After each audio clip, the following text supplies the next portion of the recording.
Beneath the Sydney Harbour Bridge, surrounded by world-famous landmarks, sits one of the nation's most picturesque pools. North Sydney Olympic Pool is, I'd say, a national icon. Women's 100-metre freestyle final, Australia favoured to win. It's an Art Deco pool that most of the world records up until the 80s were set. 2 Australian girls are in front. And Fraser and Lane from Dawn Fraser to Shane Gould. It's idyllic, but it's still a local pool. It just happens to have one of the best views and locations, arguably in the world. Time 55.1 seconds, a new world record. So I'm down this afternoon at North Sydney Olympic Pool with the Treasurer Josh Frydenberg and Mayor Julie Gibson. And less than a month out from last year's federal election, the member for North Sydney and the Treasurer paid a visit to the pool. And also making the very exciting announcement that the federal government will, if re-elected, chip in $10 million to see the pool rebuilt. This $10 million contribution to the $58 million pool project would later appear on a list of 41 grants, funded under a little-known program called the Female Facilities and Water Safety Stream. This 2019 grant was designed to be for the benefit of women, particularly in relation to sporting facilities, change rooms, swimming facilities and the like. Before the election, the Morrison government released a statement advising that details of the fund would be forthcoming later in 2019. But that never happened. In a briefing paper, the government indicated the funding was targeted at regional cities and remote communities. I don't see how we could meet the criteria when one of the first parts of it is that it be in remote and regional communities. We're the opposite of that.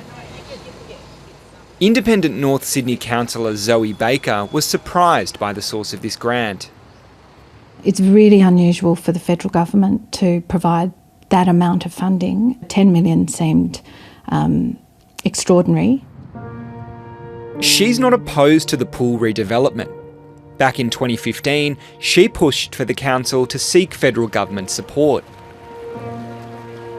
All councils welcome federal funding, but I think that it ought to be in a very transparent, illuminated way. And my real fear here is that we did win a lottery from the Regional Sporting Facilities Fund when we didn't really buy a ticket. This wasn't a grant you could apply for. It was a closed and non-competitive selection process. Was there an actual application for a federal government grant? No, we just kept writing letters. We had our prospectus and kept lobbying both members, and it was then announced that we would receive our funding. You had a good swim? North Sydney Mayor Julie Gibson insists the pool is more than a local drawcard. This is not just a suburban swimming pool. This is an iconic Sydney pool. Every day of the week we have local visitors, visitors from interstate and a lot of overseas tourists going through the turnstiles. She doesn't see a problem with her council receiving $10 million from a program that was supposed to benefit regional and remote communities. It's definitely a regional facility. We have people from all over the state coming to use our pool. It has a history of being a regional pool. Also, it's a tourist attraction. First of all, North Sydney is not in a regional area, so you wonder about that. The issue is, why was this electorate chosen? And if the answer to that was that it was chosen to make sure that Mr Zimmerman held the seat, then I think we are now moving into an area where good governance is being abandoned. North Sydney MP Trent Zimmerman said in a statement he was proud to be able to secure funding for the pool after he received a funding case from the council. I haven't seen any facts to suggest that any regional community missed out on funding because of North Sydney. I don't think there's any evidence that that happened.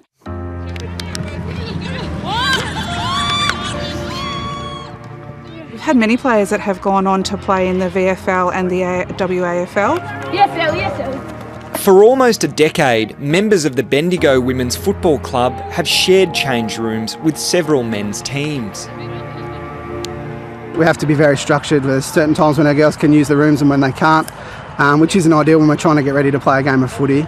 So down the hall we have toilets. It's one large disabled toilet and shower. And when you're looking at a team of 30 ladies, it can become quite a full area.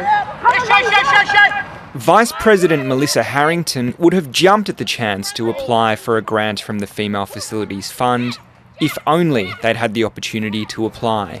Funding would absolutely change that, and it would make a massive difference to our club and our culture and where we go going forward.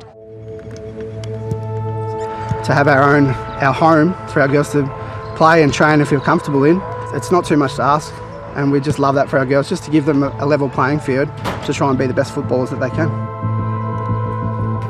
In a statement, the Sports Minister Richard Colbeck told 730 the scheme funded projects across Australia and that all approved projects were delivering on election promises. Back in North Sydney, Anthony Wheely QC is one resident who's pleased the pool is getting a makeover. I live in the area of North Sydney. North Sydney Pool is a famous institution. We certainly wouldn't want to see it go to seed. But he fears this case illustrates how grants can be wielded for political purposes. I think we've got to be responsible as citizens to make sure that we hold our government to account so that our government acts honestly.